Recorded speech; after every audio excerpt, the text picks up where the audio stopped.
समाज ने अपना मत दे दिया, उसके अनुसार सब होगा। क्यों कैसे इसमें संघ के हम लोग नहीं पढ़ते। हम अपना कर्तव्य करते रहते, लोकमत परिष्कार का प्रतिवर्ष करते हैं, प्रति चुनाव में करते हैं, इस बार भी किया है। आरएसएस हटा, बीजेपी का वोट घटा। जी हाँ, लोकसभा चुनाव 2024 जब संपन्न हुआ और भाजपा की सीटें कम आई तो ये सोचने को मजबूर होना पड़ा कि लहर चल तो रही थी, लेकिन ग्राउंड लेवल पर ऐसी क्या कमी रह गई कि सीटें इतनी कम आई। उत्तर प्रदेश में खासकर कुछ अमित शाह तो कुछ मुख्यमंत्री को कारण मानकर सोशल मीडिया पर कैंपेन चला रहे हैं, जबकि वो अमित शाह हो या फिर अपने मुख्यमंत्री, दोनों ने ही चुनाव के लिए काफी मेहनत की थी। हमने जब पड़ताल की आरएसएस के कुछ वरिष्ठ पदाधिकारी और कुछ न्यूज़पेपर से जो निष्कर्ष निकला है, आज हम आपको वही बताने वाले हैं। पहले हम कम सक्षम थे, तब हमें आरएसएस की जरूरत पड़ती थी। अब हम सक्षम हैं, बीजेपी खुद को चलाती है। ये बयान लोकसभा चुनाव के चौथे राउंड की वोटिंग के बाद बीजेपी अध्यक्ष जेपी नड्डा का था, और यह अचानक नहीं था, बल्कि उस खींचतान का नतीजा था जो आरएसएस और बीजेपी के बीच 3-4 सालों से चल रही है। सूत्रों की माने तो आरएसएस में अब तक चुनाव को लेकर कोई बड़ी मीटिंग नहीं हुई है। फिलहाल अलग अलग लेवल पर सभी संगठनों से फीडबैक मांगा जा रहा है। अब तक जितनी भी चर्चा हुई है उसके मुताबिक मोटे तौर पर कुछ कारण रहे जिनकी वजह से आरएसएस कार्यकर्ता जमीन पर बीजेपी के लिए माहौल बनाने और विपक्ष का नैरेटिव तोड़ने के लिए एक्टिव नहीं रहे।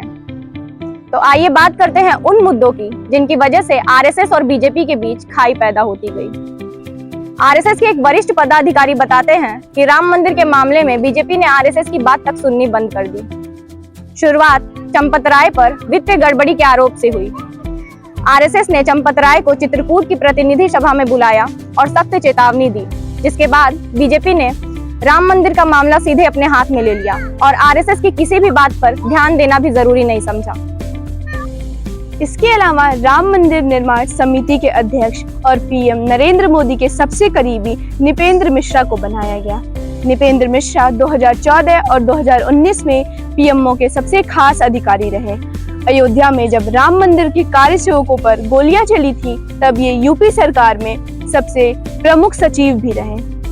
निपेंद्र मिश्रा को राम मंदिर समिति का अध्यक्ष बनाना आरएसएस के कई पदाधिकारियों को बिल्कुल पसंद नहीं आया। आरएसएस ने बीजेपी से इस पर बात भी की, फिर भी बीजेपी ने अपना फैसला नहीं बदला। माना जाता है कि आरएसएस और बीजेपी के बीच दरार आने की सबसे पहली और ठोस वजह यही थी। आरएसएस की सलाह थी कि प्राण प्रतिष्ठा का कार्यक्रम लोकसभा चुनाव के बाद हो। मशवरा दिया गया था कि मंदिर का कार्यक्रम तो चल ही रहा है, अगर हमने प्राण प्रतिष्ठा पहले कर दिया तो लोग चुनाव आते आते इस मुद्दे को भूल जाएंगे, और अगर हमने प्राण प्रतिष्ठा लोकसभा चुनाव के बाद किया तो लोगों के अंदर ये आशा बनी रहेगी कि हमें मंदिर की लाज बचा ली थी। लेकिन बीजेपी को जल्दी थी और इसका परिणाम ये आया कि कई धर्मगुरु भी बीजेपी से नाराज हो गए। आडवाणी को प्राण प्रतिष्ठा से दूर करने की कोशिश की गई। बीजेपी ने लाल कृष्ण आडवाणी को सेहत का हवाला देकर प्राण प्रतिष्ठा से दूर रहने की सलाह दी। आरएसएस से जुड़े हमारे सोर्स गुस्से में कहते हैं कि मंदिर बनने में कोई आडवाणी जी की भूमिका कैसे भूल सकता है। दरअसल पीएम मोदी नहीं चाहते थे कि इस अहम मौके की लाइमलाइट कोई और ले। हालांकि विश्व हिंदू परिषद के गुस्से और आरएसएस के कड़े तेवर के बाद आडवाणी जी को निमंत्रण दिया गया। आरएसएस ने अतिथियों की लिस्ट दी, बीजेपी ने नजरअंदाज कर दिया। आरएसएस आयोजन में उन लोगों को बुलाना चाहता था जिन्होंने राम मंदिर से जुड़ा कोई संकल्प लिया हो। कुछ लोगों ने ये संकल्प लिया था कि मंदिर बनने तक हम चप्पल और पगड़ी नहीं पहनेंगे। अयोध्या के आसपास कुछ ऐसे राजपूत कम्युनिटीज हैं जिन्होंने ये संकल्प लिया था कि मंदिर बनने तक हम पगड़ी नहीं पहनेंगे। आरएसएस के लिस्ट में शामिल इन लोगों को तरजीह नहीं दी गई। मोदी की पुजारी छवि पर भी सहमति नहीं थी। प्राण प्रतिष्ठा के वक्त मोदी जी ने खुद पूजा करने का फैसला लिया। आरएसएस नहीं चाहता था कि ये जिम्मेदारी कोई राजनीतिक व्यक्ति ले। आरएसएस का कहना था कि हमें इस जिम्मेदारी को किसी संत, धर्मगुरु या फिर लाल कृष्ण आडवाणी को देना चाहिए जिन्होंने मंदिर की अगुवाई की थी। ये भी नहीं हुआ। और तो और आंदोलन को आगे बढ़ाने वाले लाल कृष्ण आडवाणी और मुरली मनोहर जोशी जैसे नेताओं को आयोजन से दूर रखने की कोशिश की गई। आरएसएस ने बीजेपी से कहा था, वॉशिंग मशीन मत बनो, आरएसएस ने बीजेपी की वॉशिंग मशीन वाली छवि पर भी चेतावनी दी थी। पार्टी ऐसे नेताओं को शामिल कर रही थी जिन पर करप्शन के आरोप थे। आरएसएस ने बताया था कि ग्राउंड पर मुद्दा जेपी को नुकसान पहुंचा रहा है। विपक्ष की छवि विक्टिम की बनती जा रही है। राहुल गांधी लगातार बीजेपी के सताए नेता के तौर पर सामने आ रहे हैं। हालांकि एक बार फिर बीजेपी अड़ी रही, आरएसएस की सलाह ठंडे बस्ते में डाल दी गई। आरएसएस का कहना था कि मुफ्त राशन देना बंद करें। मुफ्त के खेल में विपक्ष हमसे आगे है, इसलिए हमें मुफ्त राशन देना बंद करना चाहिए। बीजेपी की पॉलिसी के आधार पर रणनीति बनानी चाहिए। यूपी में टिकट बंटवारे पर भी आरएसएस बिल्कुल सहमत नहीं था। बीजेपी को बड़ा झटका दिया है। इस झटके को आरएसएस ने टिकट बंटवारे के वक्त पर ही भांप लिया था।